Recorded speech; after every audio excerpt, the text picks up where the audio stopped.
Il y a des tonnes de choses étranges sur Mars. Des cuillères, des nouilles, des portes, et même des visages. Sont-ils vraiment juste des cailloux? Et par ailleurs, ce n'est pas la seule planète de notre système solaire qui soit remplie de choses mystérieuses. Découvrons-les ensemble. Récemment, on a découvert une chose étrange sur Mars qui s'apparente à un objet lisse, semblable à une cuillère. Il s'est attiré pas mal d'attention après avoir été repéré par le rover Curiosity de la NASA. La roche, avec son manche et sa tête arrondie, semble flotter sur la photo. Les internautes demeurent perplexes quant à ce que cela pourrait bien être. Certains plaisantent en avançant qu'il s'agirait d'une quille de bowling martienne, ou même d'un chausse-pied laissé par une civilisation extraterrestre. Mais Andrew Good, le porte-parole de la NASA, dit que ce n'est rien de si excitant. Il semblerait que ce ne soit qu'un rocher façonné par le vent au cours d'une longue période. Ce type de roche aux formes étranges est commun sur la planète Mars. On les appelle des ventifacts. Un ventifact est une roche qui peut être gravée, creusée ou lissée par les minuscules particules charriées par le vent. On trouve généralement ces types de roches dans des endroits secs où il n'y a pas beaucoup d'arbres ou de végétation pour arrêter les courants aériens et où beaucoup de sable est emporté. Parfois, le vent peut donner à ces ventifacts des formes vraiment étonnantes, comme ces rochers en forme de champignons que l'on peut observer dans le parc naturel du désert blanc égyptien. Ces roches ressemblent à la maison des Schtroumpfs, car le vent érode la partie inférieure plus rapidement que le sommet, leur donnant cette forme allongée. Les ventifacts ne sont pas les seules roches martiennes dignes d'intérêt. Regardez plutôt ces séries de pointes à l'aspect irréel qui émergent de la surface rouge. Le rover Curiosity les a découvertes lors de l'exploration du cratère Gale sur Mars. Elles ont rapidement captivé l'attention de tout le monde. Ces structures torsadées, semblables à des pointes, ressemblaient à une porte vers un autre monde. Même l'Institut SETI, une organisation consacrée à la recherche de vie extraterrestre, a bien été forcé d'admettre à quel point cette roche était stylée. Mais en réalité, ce ne sont que des cheminées de faits. Ces pointes hautes et effilées se manifestent lorsqu'une roche dure se trouve au-dessus de couches plus tendres. Il est probable que ces pics martiens ne soient d'autre que le remblai d'anciennes fractures dans la roche sédimentaire, et dont les matériaux plus tendres se sont érodés au fil du temps. On compte également de nombreuses cheminées de faits sur Terre. On les appelle également pyramides, ou demoiselles coiffées. On peut en trouver dans des régions telles que Bryce Canyon, en Utah, ou même dans les Hautes-Alpes. La NASA s'intéresse à ces structures étranges, car elles pourraient nous aider à en apprendre davantage sur l'histoire du cratère Gale. On a aussi aperçu un rocher qui ressemblait à un beignet à la confiture. Il a été baptisé Pinnacle Island après avoir été repéré par les caméras de la NASA. Néanmoins, seulement 4 jours auparavant, il était introuvable. Alors, comment est-il magiquement apparu? Eh bien, sans la moindre surprise, il a simplement été délogé par l'une des roues du rover Opportunity pendant qu'il traversait le terrain. Mais le mystère continue de planer autour de ce fameux beignet. Les analyses ont révélé que Pinnacle Island contenait des niveaux étonnamment élevés de soufre et de manganèse. Or, ces deux éléments sont solubles dans l'eau. En d'autres termes, de l'eau martienne aurait pu introduire ces éléments à l'intérieur même de la roche. Ainsi, cette petite chose a soudainement causé un certain scandale, ainsi qu'un procès intenté contre la NASA. Un homme soutenait que l'agence avait négligé la possibilité qu'il s'agisse là d'un authentique champignon martien. Mais toutes nos trouvailles ne sont pas d'ordre naturel. Une autre découverte déconcertante a été cette chose repérée par Perseverance. Ça ressemble à des spaghettis ou à de la ficelle emmêlée. À l'inverse du beignet mentionné plus tôt, cet objet mystérieux est apparu dans une image saisie par la caméra du rover, puis a disparu dans le sol sablonneux en seulement quelques jours. Il semblerait qu'il puisse d'agir des débris du système d'atterrissage du rover martien. Perseverance a atterri dans le cratère G0 en février 2021. Il a connu un atterrissage difficile et a accidentellement dispersé des débris tout autour de lui. Certains de ces débris apparaissent dans les images du rover depuis un certain temps maintenant. L'objet qui ressemble à un fil n'est probablement qu'un morceau de dacron déchiqueté, qui est un type de fibre utilisé dans les couvertures thermiques. Ces couvertures aident à réguler la température des équipements pendant l'incandescent processus d'entrée dans l'atmosphère martienne. Il a probablement subi une déchirure et des dommages significatifs en raison des forces à l'œuvre pendant l'atterrissage. Les couvertures thermiques se perdaient pas mal de choses à l'époque, comme ce morceau de feuilles brillantes repéré en juin par exemple. L'astromobile l'a retrouvé sur un rocher. Ce qui est remarquable, c'est la distance que certains de ces débris ont parcouru. Le rover a atterri à environ 2 km de l'endroit qu'il explore actuellement, et c'est probablement parce que le crash a projeté les débris dans les airs, et que les vents martiens les ont emportés sur une telle distance. Mars est connu pour ses vents violents, qui peuvent déplacer les objets les plus légers. Toutefois, s'il est amusant de les découvrir à l'écran, des inquiétudes persistent au sujet des débris et autres déchets abandonnés sur Mars. Nous n'avons même pas réglé ce problème sur Terre, et nous sommes déjà en train de le reproduire sur Mars. Les débris que nous avons laissés sur la planète rouge s'accumulent déjà dans une zone baptisée Ogwallow Flats. De plus, ces détritus peuvent accidentellement contaminer les tubes d'échantillonnage utilisés pour collecter les roches martiennes. Jusqu'à présent, la NASA ne semble pas trop inquiète à ce sujet, mais ils gardent un œil attentif dessus pour prévenir tout problème avec leurs engins. Maintenant, que diriez-vous d'examiner non pas des choses, mais des animaux? Le rover Curiosity a causé le plus grand émoi lorsqu'il a photographié une chose qui ressemblait à un rat martien. Certains ont commencé à spéculer qu'il pourrait s'agir d'une trace de vie extraterrestre, ou même que ce rongeur ait été apporté par Curiosity. Mais le rat de Mars, une fois de plus, s'est avéré n'être qu'un étrange caillou. Il ne devait son aspect qu'à des processus naturels, comme l'érosion éolienne et l'abrasion mécanique. Nous avons également découvert plusieurs choses qui nous rappellent des asticots. Curiosity a pris cette photo d'une formation ressemblant à des vers qui se tortillent à travers le paysage martien. En dépit de sa petite taille, cette formation se distingue par sa forme unique et sa texture rugueuse. Elle est probablement faite d'un matériau durable, résistant à l'érosion constante de la planète. Et enfin, notre découverte la plus mystérieuse est le visage de Mars. Cydonia Mensae est une région de Mars qui a captivé à la fois l'intérêt scientifique et celui du public. Elle se trouve dans l'hémisphère nord de Mars et se situe entre des régions constellées de cratères au sud et des plaines relativement lisses au nord. Il existe une théorie selon laquelle les plaines du nord auraient pu être autrefois des fonds marins. Peut-être Cydonia était-elle autrefois une zone côtière? Cet endroit déborde de caractéristiques aussi intéressantes que magnifiques, et qui nous apprennent beaucoup de choses sur l'histoire de la planète rouge.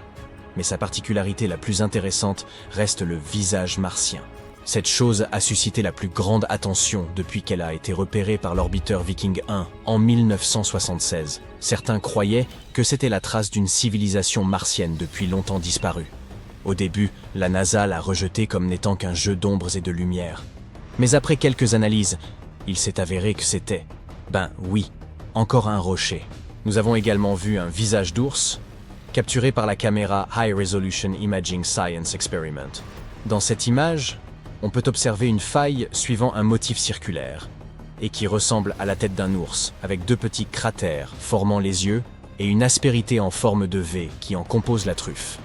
Cette tête s'est probablement formée parce que quelque chose de lourd s'est retrouvé sur un ancien trou dans le sol. Celui-ci était rempli soit de lave, soit de boue. Le relief ressemblant à un nez est, quant à lui, censé provenir d'une éruption. Mais pourquoi continuons-nous de voir ces choses étranges sur Mars? Parfois, notre cerveau peut nous leurrer et nous laisser voir des choses telles que des visages ou des objets dans les rochers et la nature. Mais tout cela n'est qu'une illusion, appelée pareidolie. La pareidolie est un phénomène psychologique qui nous laisse voir des motifs ou des formes familières, surtout des visages, là où il n'en existe aucun. Cela se produit parce que lorsque le cerveau est confronté à quelque chose qu'il ne reconnaît pas ou ne comprend pas immédiatement, il essaie de se rappeler des choses qui y ressemblent le plus. Il perçoit ainsi des motifs, des textures ou des sons étrangers comme quelque chose de significatif et de reconnaissable. C'est pourquoi une chaise avec des vêtements dessus peut ressembler à une figure d'épouvante pendant la nuit. Cela vous fait également voir des visages ou des formes dans les nuages, ou déceler des sons reconnaissables et même des mots dans un bruit incongru. C'est une preuve fascinante de la complexité de notre perception. Mais nous devrions également nous prémunir contre cela, et ne pas trop laisser courir notre imagination. Comme la locomotive d'un célèbre conte, le rover Curiosity de la NASA a courageusement parcouru le cratère Gale, sur Mars, essayant de comprendre ce qui a bien pu se passer il y a des milliards d'années pour que cette planète devienne un désert rouge. Et il semblerait qu'il soit finalement tombé sur quelque chose. Alors que la vie semble aujourd'hui impossible sur Mars, il se pourrait qu'il y ait eu, à une époque très lointaine, un monde plus proche de la Terre, avec une atmosphère épaisse, de l'eau et même de la vie. Et il semble que les choses n'aient changé que récemment. Des études montrent qu'il y a seulement 3 milliards d'années, l'hémisphère nord de Mars aurait abrité un océan stable. Sur Terre, l'ère de l'Archéen battait son plein. Les volcans se déchaînaient et la vie faisait ses premiers pas. Et elle faisait peut-être aussi ses premiers pas sur Mars. Il ne s'agissait pas d'un désert glacé comme l'Antarctique. On y trouvait bien une étendue d'eau semblable à nos océans. Ce climat proche de celui de la Terre a prolongé la période d'habitabilité de Mars d'environ 500 millions d'années, par rapport à ce que l'on pensait jusqu'à présent. En d'autres termes, pendant un demi-milliard d'années, Mars était exactement comme notre planète, avec des conditions idéales pour l'apparition de la vie. Mais il s'est passé quelque chose qui a changé les choses pour toujours. L'atmosphère s'est raréfiée. Mars a perdu ses océans et est devenu l'endroit froid et désolé que nous connaissons aujourd'hui. Le mystère est resté entier pendant un long moment. Mais voilà que Curiosity est tombé sur quelque chose d'intéressant dans le cratère Gale. Un vaste bassin à la surface de Mars où, il y a des milliards d'années, l'eau s'écoulait librement. Il y a trouvé des carbonates qui pourraient bien nous renseigner sur l'ancien climat de la planète rouge. Il s'agit de minéraux qui se forment lorsque le dioxyde de carbone, ou CO2, se dissout dans l'eau. Cela signifie que, pour les créer, vous avez besoin de deux choses, une atmosphère épaisse et de l'eau liquide. Sur Terre, le CO2 est très important parce qu'il aide à piéger la chaleur du Soleil dans notre atmosphère. Cela permet à notre planète de rester suffisamment chaude pour que la vie s'y développe. Les plantes consomment ce CO2 lors de la photosynthèse et créent l'oxygène dont les humains et les animaux ont besoin pour respirer. Sur Mars, la présence de CO2 nous indique qu'il y avait bien là un système climatique fonctionnel. Lorsque le CO2 commence à se dissoudre dans l'eau, il réagit avec certains minéraux du sol, comme le calcium ou le magnésium, et crée des carbonates. C'est un peu comme la formation des coquillages dans les océans, ici sur Terre. Mais là, ce sont des roches qui se forment. Et cette découverte est énorme. Ces carbonates sont en quelque sorte les fossiles de l'ancien climat de la planète. Ils contiennent des informations sur les conditions qui régnaient sur Mars il y a très longtemps. En les étudiant, les scientifiques peuvent en savoir plus sur le passé de la planète et remonter jusqu'à l'époque où il y avait de l'eau. Ils peuvent nous renseigner sur l'évolution de l'atmosphère martienne, nous montrer si l'atmosphère était chaude ou froide, s'il y avait beaucoup d'eau et ce qu'il est advenu de la planète en général. Heureusement, Curiosity peut étudier tout cela sur place. Il est équipé d'un instrument permettant l'analyse des échantillons et d'un spectromètre à laser accordable. Ils permettent aux scientifiques de mener l'enquête. Le premier est un mini-laboratoire sur roue. Il est capable de chauffer des échantillons de roches martiennes à des températures extrêmes.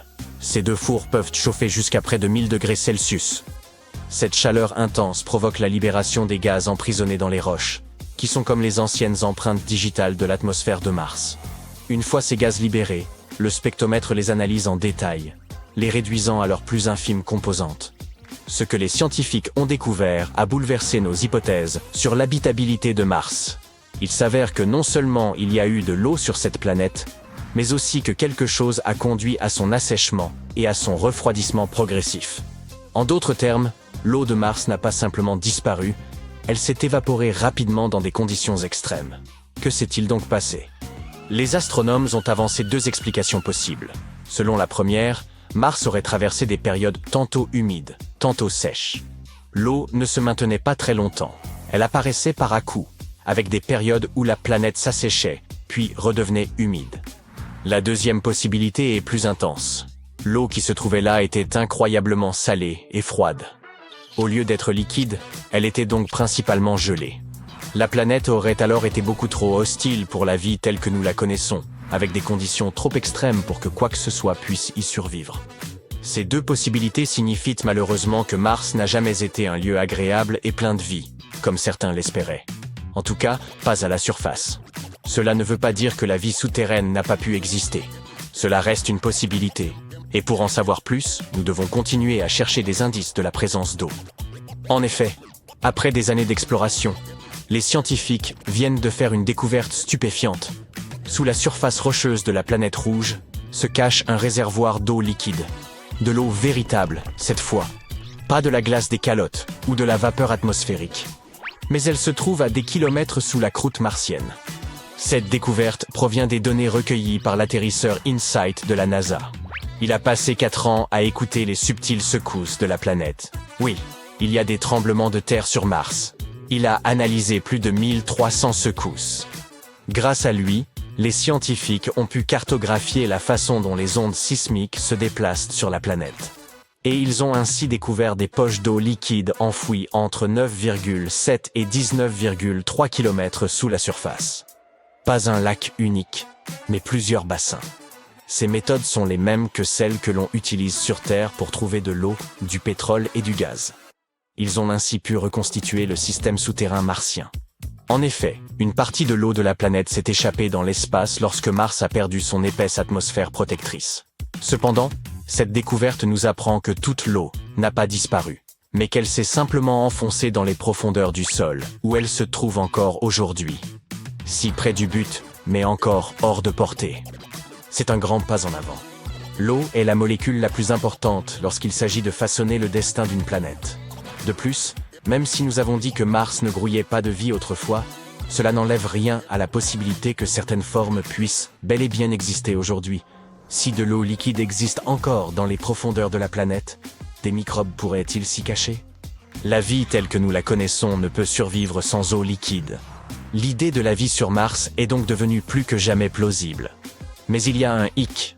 Si cette eau peut sembler être un jackpot pour les futurs projets de colonisation martienne, elle ne sera pas facile à atteindre.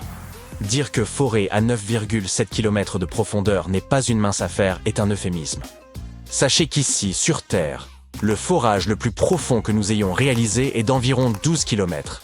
C'était dans le cadre du projet Kola Super Deep Borehole. Et ce projet a poussé la technologie actuelle à ses limites. Chaleur intense, pression, panne d'équipement, tout y est passé. Sur Mars, ce serait encore plus fou. L'environnement y est beaucoup plus froid, l'atmosphère extrêmement ténue et l'infrastructure inexistante. Cela rendrait toute mission de forage extrêmement difficile. Pour atteindre les réservoirs d'eau enfouis si profondément, nous aurions besoin d'acheminer d'une manière ou d'une autre un équipement spécialisé. Cet équipement devrait être capable de supporter un froid extrême, une faible pression et une gravité différente. Et tout cela devrait bien sûr fonctionner à distance et, de préférence, ne pas se détériorer. Et l'opération nécessiterait des tonnes d'énergie. Eh oui, il est possible que nous ne puissions y parvenir qu'à l'avenir, lorsque nous aurons des systèmes automatisés ou des astronautes sur Mars. Ce n'est pas une tâche facile, même pour les milliardaires les plus ambitieux. Pour l'instant, ce que cachent ces réservoirs reste donc un mystère. Et ce n'est pas la seule énigme. Comme nous l'avons mentionné, Mars cache l'un de ses plus grands secrets sous son pôle sud gelé. Un autre vaste lac d'eau liquide enfoui profondément. Un radar l'a révélé en scannant la calotte glaciaire de cette région qui porte un nom à coucher dehors. Il est étrange que l'eau soit restée liquide à des températures aussi basses. C'est probablement dû à la chaleur géothermique qui règne sous la surface. Et il pourrait y avoir de la vie là aussi.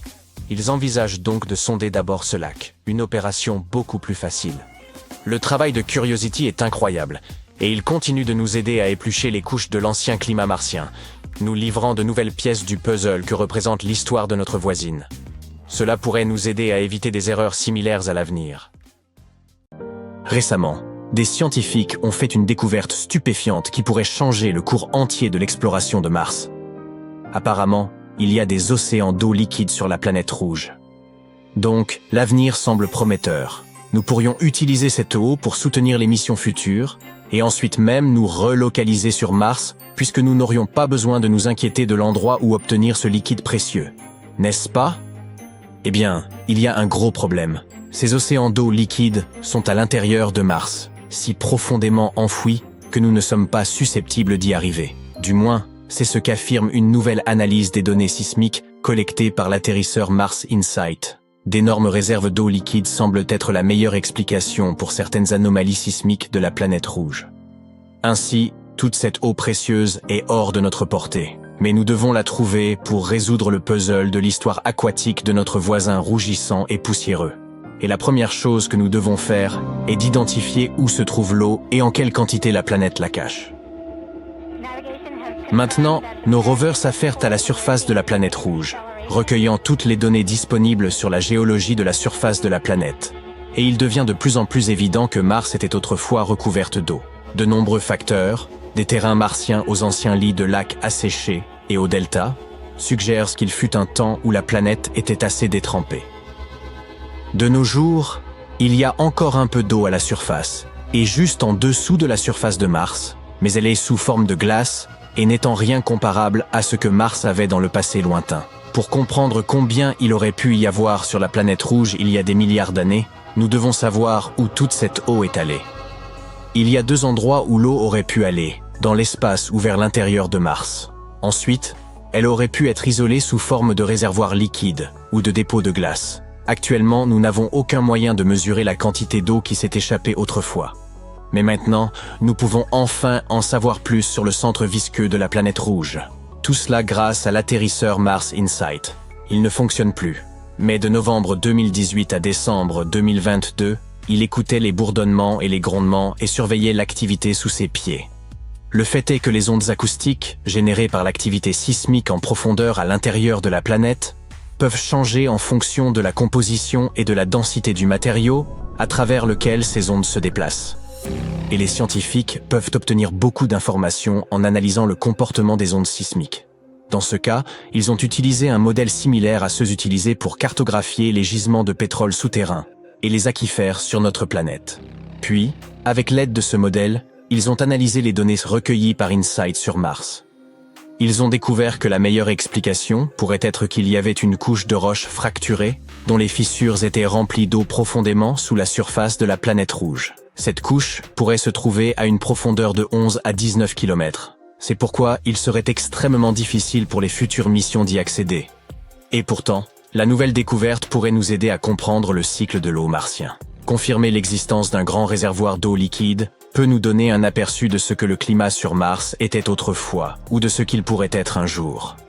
Et si Mars avait eu beaucoup d'eau autrefois, elle aurait pu être habitable dans un passé lointain et pourrait le redevenir à l'avenir. L'eau est cruciale pour la vie telle que nous la connaissons. Ainsi, les réservoirs d'eau souterrains sur la planète rouge pourraient déjà être habitables. Peut-être qu'en ce moment même, de minuscules micro-organismes ou même des créatures tentaculaires vivent leur vie dans le confort de leur demeure souterraine. Sur Terre, des mines ultra profondes abritent de la vie. Et le fond de l'océan, avec ses pressions immenses et incroyables, n'est pas non plus dépourvu de vie. Jusqu'à présent, nous n'avons trouvé aucune preuve de vie sur Mars. Mais pour l'instant, il semble que cet endroit ait le potentiel de soutenir la vie. Les données d'InSight ont montré qu'il n'y a probablement pas beaucoup de glace d'eau dans la croûte supérieure de la planète, du moins dans la région autour de l'atterrisseur. Mais s'il s'avère qu'il y a une couche riche en eau plus profondément sous la surface et s'étendant autour de tout le globe de la planète, alors il y aurait suffisamment d'eau pour remplir les lits des anciens océans et même plus. Mars n'est pas le seul endroit en dehors de la Terre où il y a de l'eau ou où nous pourrions un jour trouver de l'eau. Prenons par exemple la bonne vieille Lune. Sur le satellite naturel de la Terre, on peut trouver de l'eau partout à la surface. Mais ce n'est pas l'eau que vous imaginez peut-être. Sur la Lune, l'eau reste principalement sous forme de glace, et elle est répartie de manière inégale. Par exemple, les pôles de la Lune sont des régions qui ne reçoivent jamais la lumière du Soleil. C'est pourquoi elles sont extrêmement froides. Donc, il n'est pas étonnant qu'il y ait beaucoup de glace là-bas. La glace dans ces zones est également souvent mélangée avec le sol lunaire et se cache profondément sous la surface. Ensuite, il y a Encelade, la 6e plus grande lune de Saturne. En réalité, elle n'est pas si grande, seulement 505 km de diamètre. En d'autres termes, cette lune est suffisamment petite pour tenir à l'intérieur de l'Arizona. Oh, nous devrions essayer cela. Fait intéressant. Lorsque la sonde spatiale Cassini est arrivée pour la première fois à Saturne, les chercheurs s'attendaient à ce qu'Encelade soit une boule de glace gelée. Mais ce qu'ils ont vu, ce sont des panaches de particules de glace et de vapeur d'eau jaillissant de geysers à la surface de la Lune. Il était clair qu'il y avait un océan massif entre le noyau rocheux de la Lune et sa coquille de glace. Ensuite, il y a la Lune de Jupiter, Europe. Les scientifiques pensent que ce monde est l'un des endroits les plus prometteurs du système solaire en ce qui concerne la recherche de nouvelles formes de vie. Cela s'explique par le fait qu'Europe possède un immense océan d'eau salée d'une profondeur allant de 64 à 161 km. Et même s'il se trouve sous une couche de glace qui serait probablement épaisse de 16 à 32 km, il est encore potentiellement habitable. Les astronomes croient que des panaches d'eau pourraient jaillir des fissures de la coque de glace et libérer le contenu de l'océan de la Lune dans l'espace. La température, la pression et la chimie sont très différentes sur Europe, et les astronomes ne savent pas encore comment la glace se comporte là-bas. C'est la principale raison pour laquelle ils n'ont pas encore déterminé à quelle profondeur ou quelle taille sont les réservoirs d'eau sur Europe et combien de temps ils ont besoin pour se recongeler. Mais parmi tous les endroits où nous pourrions trouver de l'eau dans l'univers, le plus bizarre est probablement l'espace ouvert. En 2011, 2 équipes d'astronomes ont découvert un nuage d'eau flottant librement parmi les étoiles. C'était le plus grand et le plus éloigné réservoir d'eau jamais détecté. Donc, ce nuage massif de vapeur d'eau entoure un trou noir, mais pas n'importe quel trou noir. C'est un quasar situé à 12 milliards d'années-lumière de la Terre. Les conditions autour de ce quasar doivent être vraiment spéciales pour créer une telle quantité d'eau. Ce nuage contient 140 000 milliards de fois le volume de toute l'eau de la Terre. Cela suffit à donner à chaque personne sur la planète l'équivalent de l'eau de toute une planète, 20 000 fois. Ça semble fou, non? Mais il y a quelque chose d'encore plus incroyable. Les astronomes pensent que ce nuage d'eau s'est formé seulement 1,6 milliard d'années après la création de l'univers lui-même. Cette découverte est encore un autre signe que l'eau a existé partout dans l'univers, même à ses débuts. Mais voici le point culminant. Jusqu'à cette découverte, les scientifiques n'avaient jamais détecté de vapeur d'eau aussi loin dans le temps. Bien sûr, il y a de l'eau dans notre galaxie, la Voie lactée, mais la plupart est gelée dans la glace. Cette découverte repousse vraiment les limites de ce que nous savons sur l'eau dans l'univers. Mars est la cousine spatiale de la Terre. 4e planète de notre système solaire, elle fait environ la moitié de la taille de notre boule bleue. Elle possède également 2 petites lunes, Phobos et Deimos. Ces lunes ont la forme de pommes de terre. Phobos est un personnage dramatique qui se rapproche de Mars et prévoit un atterrissage en catastrophe dans une 50aine de millions d'années. Deimos est beaucoup plus calme et se tient à bonne distance de Mars. Mars a été surnommée la planète rouge, en raison de sa surface rouge rouille. Cette couleur était si vive qu'elle fut repérée par les astronomes il y a de nombreuses années. On peut même parfois la voir à l'œil nu dans le ciel, sous la forme d'un petit point écarlate. Cette planète a peut-être des allures chaleureuses, mais en réalité, c'est un désert très froid.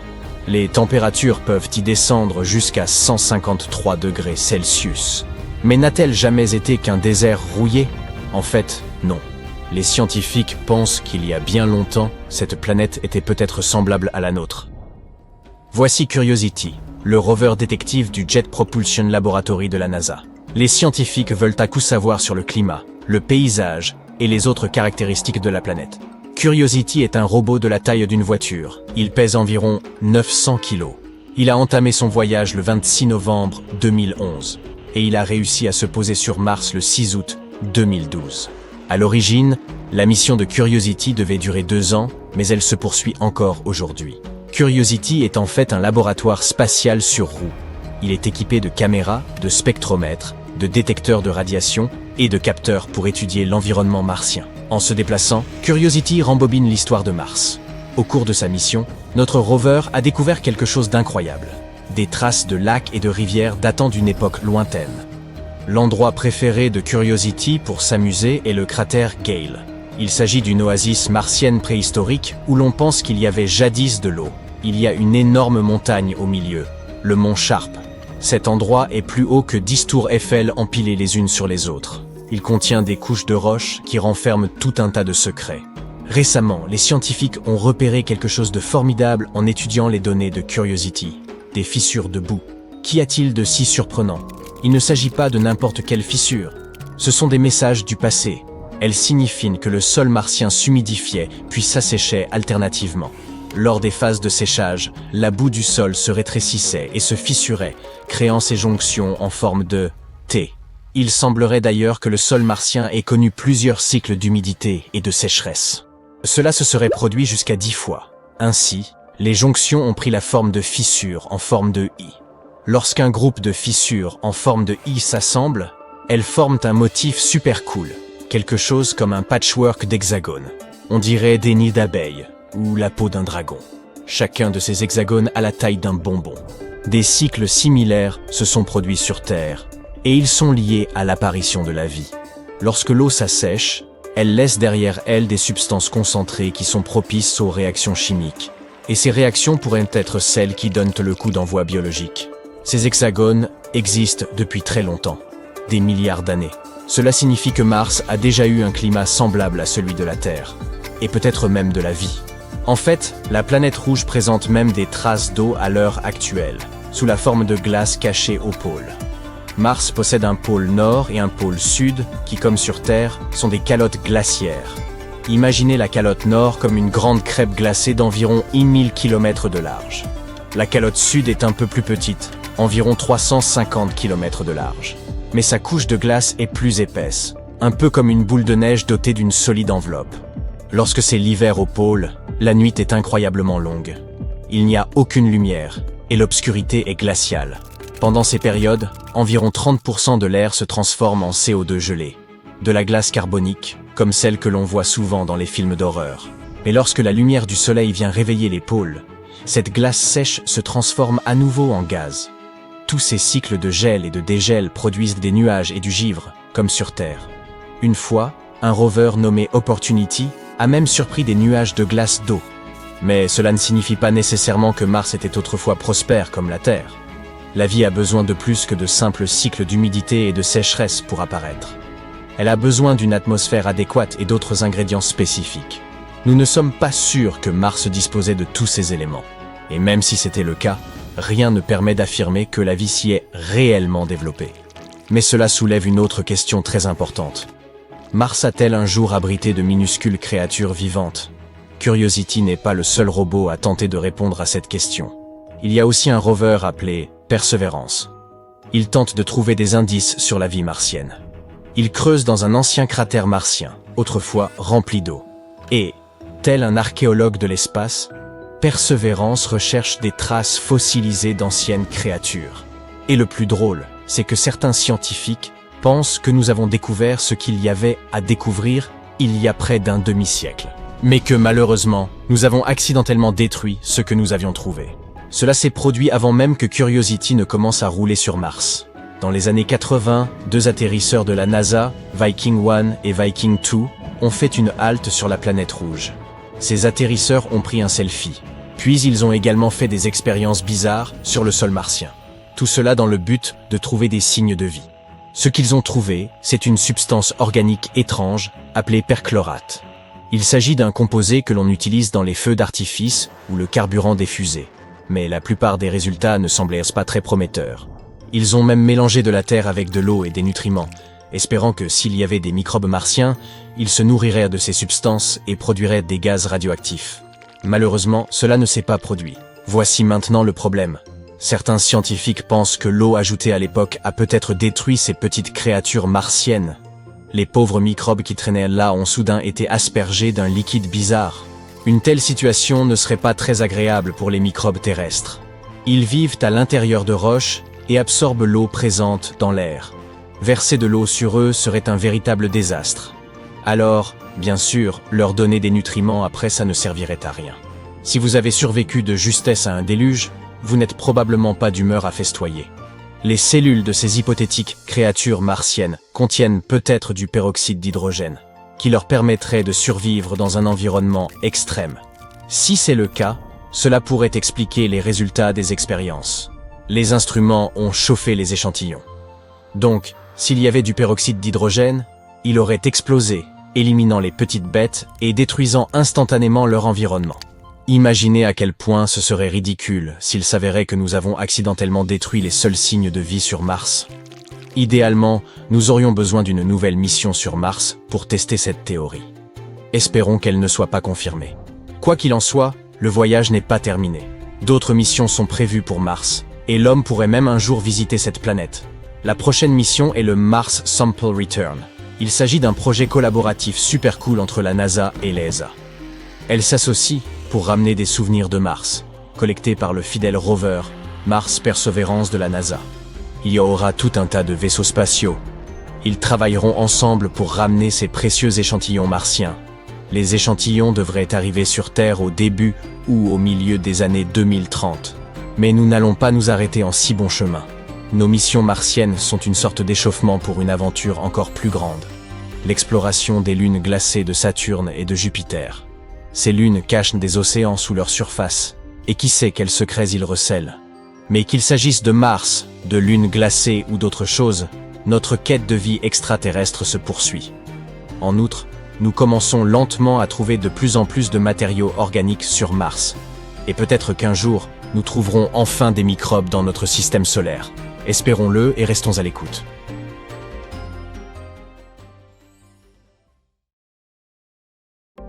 Ah, quelle belle famille cosmique. Voici Mars. Je parie que tu l'as déjà rencontré. Ces deux petits bonshommes sont Phobos et Deimos, les petites lunes de Mars. Mais il semble que Mars ne les traite pas comme il se doit. On pense que Phobos et Deimos sont des astéroïdes capturés. Toutefois, en raison de la gravité, Phobos se rapproche progressivement de Mars, et l'on prévoit qu'il finira par être détruit par la gravité de la planète dans les 35 millions d'années à venir. Je ne serai plus là à cette période. J'imagine donc qu'il en résultera un anneau de débris autour de Mars, semblable aux anneaux de Saturne. Cependant, ce processus est un phénomène naturel, et non pas un acte destructif de la part de Mars. Apparemment, Phobos est en train de se faire détruire par les forces gravitationnelles folles de la planète rouge. Mais ce n'est pas tout. La surface de Phobos est parcourue de sillons parallèles bizarres. On pensait que ces sillons étaient dus à la chute d'un astéroïde. Mais les scientifiques pensent aujourd'hui qu'ils résultent en fait de l'intense gravité de Mars, qui tire la Lune vers le bas. Voilà ce qu'on appelle un voyage mouvementé. Les scientifiques ont l'idée saugrenue que lorsqu'une petite lune, comme Phobos, se rapproche trop d'une grande, comme Mars, elle commence à s'étirer vers cette dernière. C'est ce qu'ils appellent la force de marée. On prévoit que Phobos s'étire tellement qu'il se désagrège. C'est fou, non? Et les débris de la Lune formeront un petit anneau autour de Mars, tout comme les anneaux de Saturne. Certains pensaient que les rayures tigrées de Phobos étaient dues aux forces de marée. Mais cette théorie a été écartée parce que la Lune est trop duveteuse. Mais aujourd'hui, ces chercheurs de génie ont effectué des simulations informatiques et ont découvert qu'il y a probablement une coquille dure sous tout ce duvet qui pourrait créer des sillons à la surface. Mais ne t'inquiète pas, au rythme où va Phobos, il s'écrasera sur Mars dans environ 40 millions d'années. Mais si les forces de marée le déchirent déjà, il pourrait ne pas durer aussi longtemps. Cependant, nous aurons encore l'occasion d'en apprendre davantage sur Phobos. La NASA vient de sélectionner 10 chercheurs de renom, originaires de tous les États-Unis, pour faire partie de l'équipe de travail scientifique de la mission MMX, Martian Moons Exploration de la JAXA, l'agence d'exploration aérospatiale japonaise. En tant que scientifiques participants soutenus par la NASA, ils aideront la JAXA à explorer les deux lunes martiennes, Phobos et Deimos. Ils prévoient même d'atterrir sur Phobos et de prélever un échantillon de sa surface. Le lancement de la mission est prévu pour 2024 et nous mettrons la main sur cet échantillon en 2029. 7 des heureux chercheurs utiliseront les instruments de volume MMX pour mener leurs recherches. Phobos est une véritable bizarrerie. Il ne mesure que 27 km de large et orbite autour de Mars à une distance de 6000 km. Pour être plus précis, c'est bien plus près que la Lune de la Terre, qui met 27 jours à tourner autour de nous. Mais Phobos est dans une spirale de mort vers Mars et tombe lentement vers la surface de la planète à une vitesse de 6 pieds tous les 100 ans.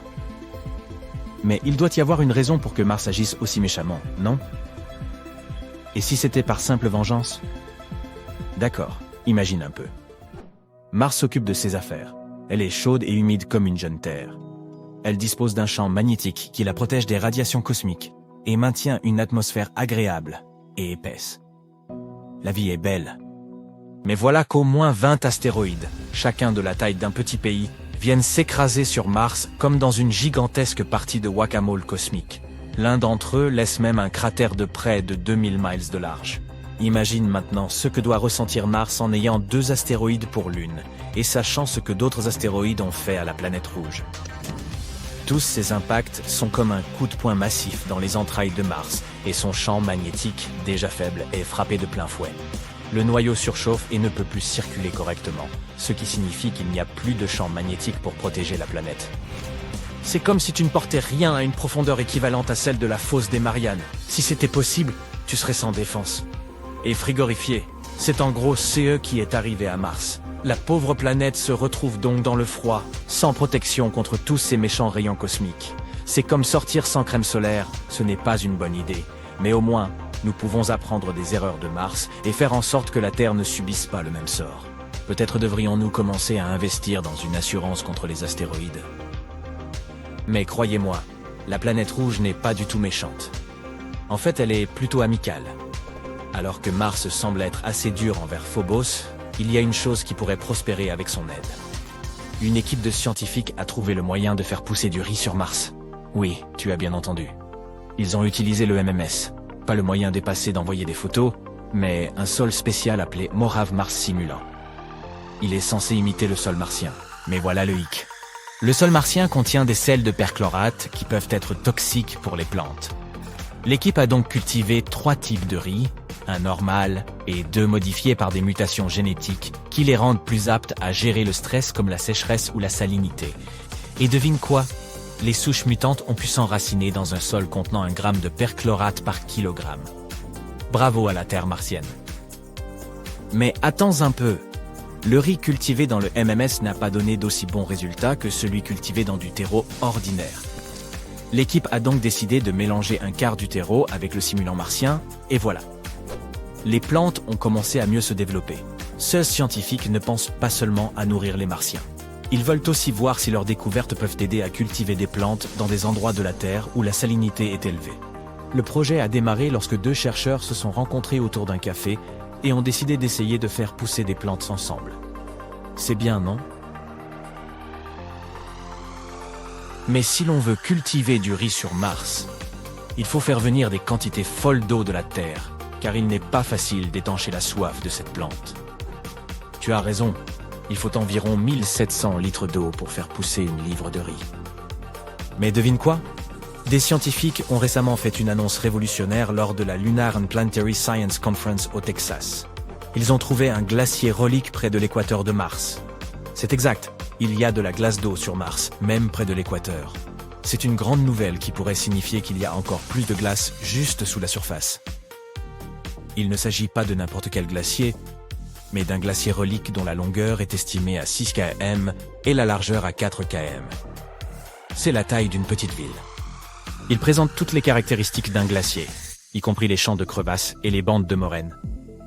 Mais attention, il ne s'agit pas de glace, mais d'un dépôt de sel qui s'est formé sur le glacier tout en préservant sa forme. Comment ce dépôt de sel s'est-il formé? Il se trouve que les matériaux volcaniques qui recouvrent la région pourraient y être pour quelque chose. Lorsque ces matériaux entrent en contact avec la glace d'eau, des sels de sulfate peuvent se former et s'accumuler pour former une couche dure et croûteuse. Au fil du temps, l'érosion a éliminé les matériaux volcaniques, exposant les sulfates et révélant les caractéristiques uniques du glacier. Ce glacier est jeune. Il date probablement de la période géologique amazonienne. Cela signifie qu'il y a eu de la glace à la surface de Mars dans un passé récent. Qui sait quels autres secrets glacés Mars cache? Mais attends un peu, il y a encore des recherches à faire. Les scientifiques doivent déterminer s'il y a encore de la glace d'eau préservée sous le dépôt de sel ou si elle a entièrement disparu. Et s'il y a encore de la glace d'eau à faible profondeur près de l'équateur, cela pourrait avoir des implications majeures pour l'exploration humaine. Imagine que tu puisses extraire de l'eau du sol dans un endroit plus chaud. Cela changerait la donne. Voyons donc ce que ces scientifiques découvriront d'autre sur notre voisine rouge préférée. Peut-être qu'un jour, nous pourrons même visiter la statue du glacier de sel en personne. À la prochaine. Accroche-toi à ton scaphandre, car le rover Curiosity de la NASA vient de tomber sur une formation rocheuse parmi les plus insolites qu'on ait jamais observées. Et il aura fallu que ça se produise un lunaire avril. Étrange coïncidence, n'est-ce pas? L'appareil a saisi des clichés de roches qui ressemblent à des os de dragon. Laisse-nous te ramener en 2012, lorsque Curiosity a fait sa grande entrée sur le sol martien. Il s'agissait alors du nec plus ultra des rovers, le plus performant et le plus imposant de l'époque. Et depuis, il n'a cessé d'enchaîner les découvertes. Il a même décelé des traces d'eau et de molécules organiques sur cette planète. Ces trouvailles ont constitué un pas de géant dans cette quête, qui consiste à déterminer si Mars a jamais pu accueillir la vie. Mais n'oublions pas que Curiosity n'est plus tout jeune. L'astromobile arpente Mars depuis 11 ans, et son heure de gloire s'est peut-être bien achevée avec le lancement du tout nouveau rover Perseverance. Néanmoins, Curiosity parvient toujours à captiver notre imagination grâce à son talent pour repérer des roches à l'aspect familier. Des objets en forme d'arêtes de poisson à ceux qui nous évoquent des feux de circulation, Curiosity nous a donné de nombreuses raisons de nous émerveiller. Mais aujourd'hui, tout l'Internet explose d'excitation devant les images époustouflantes de la caméra embarquée de Curiosity. Les internautes s'emballent devant ceux que l'on ne peut décrire que comme des os de dragon. Un astrobiologiste a bien reconnu que Mars nous avait déjà régalé d'une variété d'objets incongrus. Mais celui-ci a dépassé toutes nos attentes. Selon la théorie la plus en vogue, ces stries uniques sur la structure se sont formées des suites d'une érosion importante, probablement causée par les vents martiens. Tu te dis peut-être, bon d'accord, c'est bien cool tout ça, mais quel est l'intérêt de ce caillou bizarre? Eh bien, tout d'abord, il nous rappelle tout ce qu'il nous reste à découvrir sur notre mystérieuse voisine rouge. Alors que nous contemplons d'éventuels os de dragons et rêvons d'aventures interplanétaires, le rover Curiosity, lui, reste pragmatique. Sa mission principale consiste à recueillir un maximum de données et à déterminer si Mars a déjà abrité de minuscules formes de vie microbienne. Ce n'est pas la première fois que notre fidèle Curiosity tombe sur quelque chose de vraiment hors du commun. Notre robot explorateur nous a également rapporté l'image d'un minuscule rocher sur la planète rouge, et il ressemble étrangement à un livre fossilisé. Peux-tu imaginer tomber sur une bibliothèque martienne? Aux 3800 jours martiens de sa mission, notre intrépide astromobile a pris un cliché intrigant de cette découverte singulière. À l'aide de l'imageur Mars Handlens, fixé à son bras robotique, Curiosity a pris une photo de ce rocher qui semble tout droit sorti des rêves les plus fous d'un bibliothécaire. Avant que tu ne te laisses emporter par tes fantasmes d'avide lecteur de l'espace, précisons les dimensions de ce caillou. Bien qu'il ressemble à un livre, il est de taille minuscule en comparaison. À vrai dire, il ne mesure qu'1 ou 2 cm de diamètre. Ne t'attends donc pas à ce que le prochain best-seller martien arrive bientôt dans nos rayons.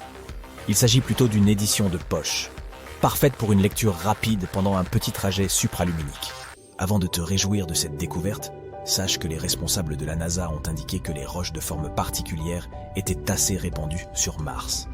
En outre, des milliards d'années de vents martiens incessants ont tout balayé au loin, à l'exception de ces vestiges de forme unique. Curiosity a l'œil pour repérer les formations inhabituelles. En février 2022, notre rover est tombé sur une fleur minérale dont les motifs ramifiés semblaient avoir été imaginés par un fleuriste de renom. Elle ne mesurait qu'1 petit centimètre de large. Quelques semaines plus tard, le 16 février, Curiosity est parvenu à retrouver des traces rocheuses d'anciens lacs, présentant de minuscules ondulations et des vaguelettes figées dans le temps. Si tu pensais que Mars n'était qu'une terre écarlate, et désolé, détrompe-toi. Les scientifiques ont même découvert des motifs de plus grande dimension, gravés dans la surface martienne par ces anciennes étendues d'eau. Par exemple, il se trouve une formation rocheuse qui ressemble étrangement à l'adorable visage d'un ours en peluche. Qui aurait cru que Mars avait un côté câlin? Et comme si cela ne suffisait pas, une époustouflante variété de rochers étranges en constelle la surface. Mais Curiosity ne se limite pas à recenser des bizarreries et autres particularités. Te souviens-tu du 2 février, lorsque le rover a dévoilé les premières images claires de rayons solaires sur Mars? Imagine un peu, lorsque le soleil franchit l'horizon martien, au moment du lever et du coucher, ces rayons créent un spectacle envoûtant qui perce les nuages. C'est comme un spectacle de laser à la Pink Floyd mais propre à Mère Nature. Il existe même des images en ligne montrant une prétendue porte sur Mars. Et non, il ne s'agit pas d'un passage secret par lequel les petits hommes verts peuvent faire leurs allées et venues, si c'est ce que tu pensais. Les internautes ont carrément pété les plombs lorsque Curiosity nous a transmis ce cliché, qui semblait révéler une cavité semblable à une porte. C'était l'heure des théories farfelues et de l'enthousiasme général. Il n'y a toutefois pas lieu de s'inquiéter, car les experts nous ont fourni une explication bien terre-à-terre. Selon les spécialistes, qui connaissent bien la géologie de Mars, cette structure particulière est très probablement le résultat de l'érosion naturelle. Une réponse barbante, on le sait tous, mais c'est elle qui est le plus souvent à blâmer. Pour autant, certains scientifiques ont également su aborder cette question avec humour. Ils ont souligné que ladite porte avait une hauteur modeste de moins d'1 mètre.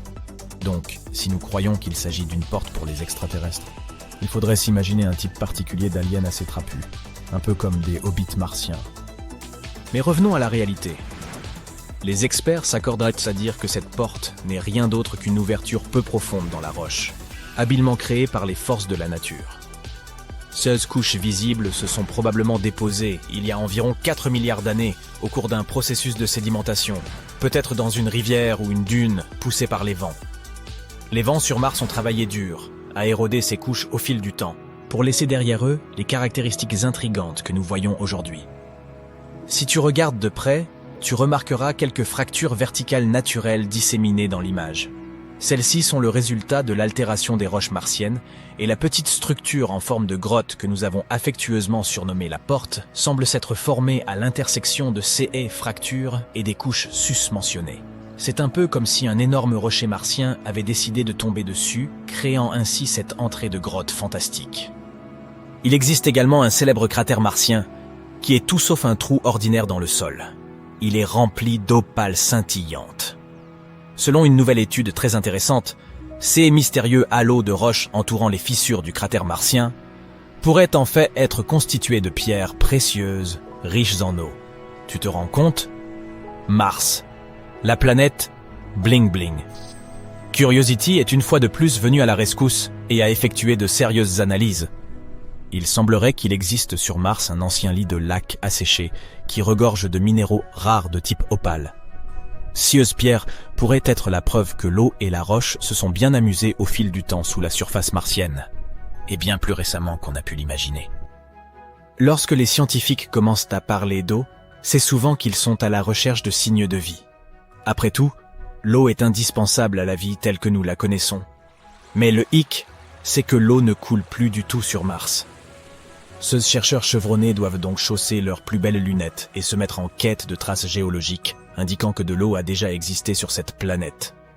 Quel est le rapport entre les opales et l'eau à la surface de Mars? Eh bien, pour fabriquer de l'opale, il faut des roches contenant beaucoup de silice et du bon vieux H2O. Et ce n'est pas tout.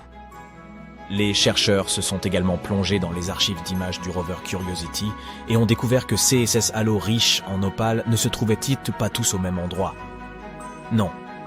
Ils semblent être disséminés un peu partout dans le cratère Gale, qui ressemble à l'immense lit d'un lac asséché. Qu'ont fait ensuite nos astucieux scientifiques? Ils ont effectué des tests, bien entendu. À l'aide des instruments sophistiqués de Curiosity, ils ont pu confirmer que ces halos de couleur claire contenaient bien de l'opale. Toutes ces données et les superbes images du halo de fracture prises au début de la mission ont conduit les chercheurs à une conclusion stupéfiante. De l'eau a dû subsister pendant longtemps dans le cratère Gale, et ce, bien après l'assèchement de l'ancien lac.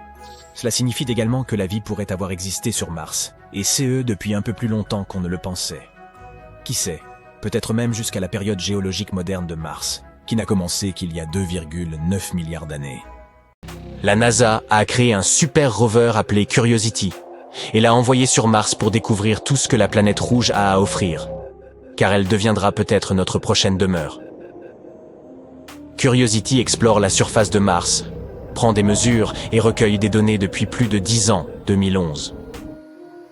Et ce bon vieux Curiosity est tombé sur d'intéressantes roches froissées par les vagues dans une région de la surface martienne que l'on pensait beaucoup plus aride. Les scientifiques pensent que cette zone était en fait le lit d'un lac. Il pourrait en effet s'agir du fond d'un lac asséché, avec tous les sédiments et autres éléments qui s'y sont accumulés. Tout cela peut nous donner des indices importants sur l'histoire du lac. Par exemple, les types d'organismes qui ont pu y vivre, sa profondeur, sa durée d'existence, etc. Ces motifs striés formés par les vagues nous indiquent que ces roches ont pu se former à une époque où des vents puissants soufflaient avec force sur les eaux de cet ancien lac.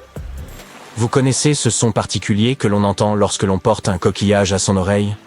Il est dû à la façon dont l'air est piégé à l'intérieur du coquillage et à son frottement contre les parois de celui-ci. L'air ne pouvant s'échapper, il vibre à des fréquences qui dépendent de la taille du coquillage. Et oui. Vous avez l'impression d'entendre le bruit des vagues s'écrasant sur un rivage. Et maintenant, j'imagine Mars, un endroit où l'on peut encore entendre le bruit des vagues battre les rives d'immenses lacs mystérieux, disparus depuis longtemps. Au cours de sa mission, Curiosity a également rencontré un objet métallique qui s'est avéré être une météorite. Cet étrange rocher venu de l'espace est composé de nickel et de fer. Il s'appelle Cacao, fait la taille d'une petite voiture, 2 mètres de long, et pèse plus d'1 tonne. Il s'agit d'une découverte importante, car il est rare de trouver des objets métalliques à la surface de Mars.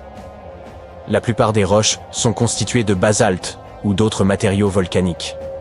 Ce morceau de métal pourrait donc nous en apprendre davantage sur l'histoire de Mars et sur la façon dont la planète s'est formée. De plus, il est tout à fait remarquable. La surface de Mars est rouge à cause des oxydes, tandis que Cacao a un aspect métallique gris foncé. Il est également arrondi et lisse, ce qui signifie bien qu'il a traversé l'atmosphère de Mars. D'autres robots ont exploré Mars. Par exemple, le Mars Reconnaissance Orbiter, ou MRO, de la NASA, a découvert des dunes de sable circulaires. Les dunes de sable sont très répandues sur la planète rouge. Elles se présentent sous différentes formes et tailles. Mais ces dunes circulaires-là sont beaucoup plus rares. Elles sont constituées de sable foncé et sont entourées de matériaux plus clairs.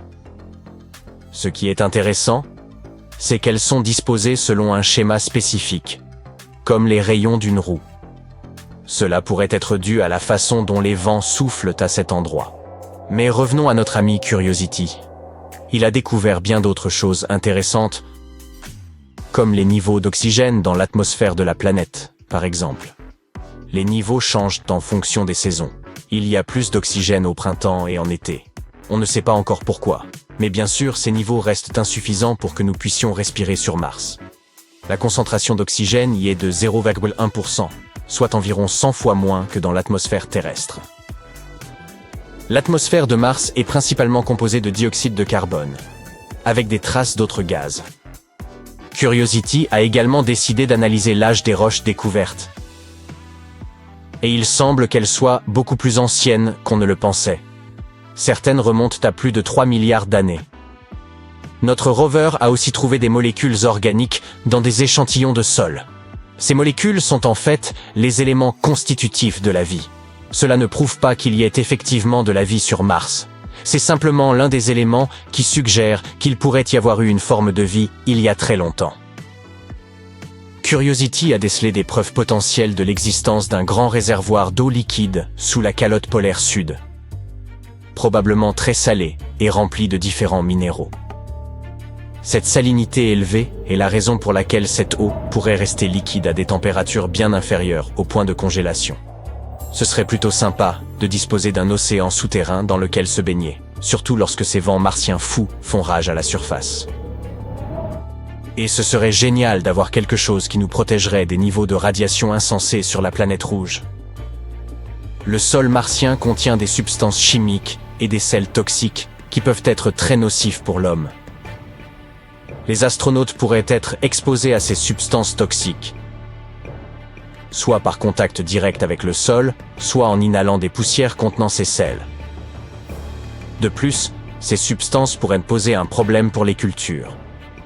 Il s'agit d'une découverte très importante pour les futures missions sur Mars, car les astronautes devront être en mesure de cultiver leur propre nourriture pour pouvoir survivre. Un autre élément favorable à l'idée d'une vie potentielle sur Mars est la découverte de méthane. Le méthane est une découverte très importante car, habituellement, ce sont les organismes vivants qui le produisent. Sans eux, d'où pourraient-ils provenir? En réalité, il y a plusieurs explications possibles. Il y a par exemple l'activité géologique des réservoirs souterrains. Une autre idée est que des météorites auraient apporté ce méthane sur la planète rouge.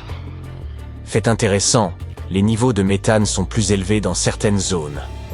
Je ne sais pas ce qu'il en est pour vous, mais j'aime bien la théorie selon laquelle le méthane proviendrait d'organismes vivants. Il est possible que les volcans de Mars soient encore actifs. Nous savons qu'il existe de nombreux volcans éteints sur la planète rouge, mais nous n'avons jamais trouvé suffisamment de preuves pour affirmer que certains d'entre eux sont encore vivants. Des scientifiques ont étudié des dépôts volcaniques et ont découvert que certains volcans pourraient être entrés en éruption il y a environ 5000 ans. Auparavant, tout le monde pensait que la dernière éruption s'était produite il y a 3 à 4 milliards d'années. Si l'on pouvait comprimer l'histoire géologique de Mars en une seule journée, cela équivaudrait à une éruption survenue il y a une seconde. Alors, on ne sait jamais. Le magma bouillonne peut-être encore secrètement sous la surface martienne. Les générations futures venues y bâtir des colonies auraient de quoi vraiment s'amuser. Mais Mars est un endroit froid et stérile sur lequel la vie n'est plus possible. Et l'une des principales raisons est la perte de son atmosphère. La planète rouge avait autrefois une atmosphère beaucoup plus épaisse, semblable à celle de la Terre. Ce phénomène s'explique en grande partie par la faiblesse relative de son champ magnétique. Le champ magnétique terrestre protège notre atmosphère du vent solaire, un flux de particules chargées provenant de notre bel astre. Sans un champ magnétique puissant, Mars n'a pas pu se protéger face à cette force dévastatrice qui a fini par emporter la plus grande partie de son atmosphère. Un autre facteur ayant joué un rôle important dans la perte de l'atmosphère de Mars est sa gravité relativement faible. La gravité de Mars étant plus faible que celle de la Terre, les molécules de gaz s'échappent plus facilement dans l'espace. Mars était donc assez proche de notre planète à une certaine époque. Mais avec son atmosphère ténue, elle ne peut pas conserver la chaleur, ce qui la rend très froide et très difficile à explorer pour nous. Mais c'est peut-être une bonne chose que nous n'ayons pas eu l'occasion de visiter la planète rouge à sa belle époque. On dit qu'un immense déluge y aurait eu lieu. Oui, Mars était très probablement plus humide et plus hospitalière qu'elle ne l'est aujourd'hui, avec de belles rivières et de magnifiques lacs, étangs et autres étendues d'eau. Certaines recherches ont également mis en évidence l'existence de grands canaux creusés à la surface de la planète. Ces canaux sont bien plus grands que tous ceux que nous avons pu découvrir par le passé. Ils suggèrent que ce grand déluge s'est produit il y a des milliards d'années. Il a peut-être été causé par différents phénomènes, tels que l'activité volcanique, la fonte des glaces et la libération de dioxyde de carbone par la croûte terrestre. Ce déluge aurait peut-être même créé des étendues d'eau temporaires. Espérons que nous trouverons davantage d'indices de la présence de traces de vie microbienne. Ce serait quand même sympa.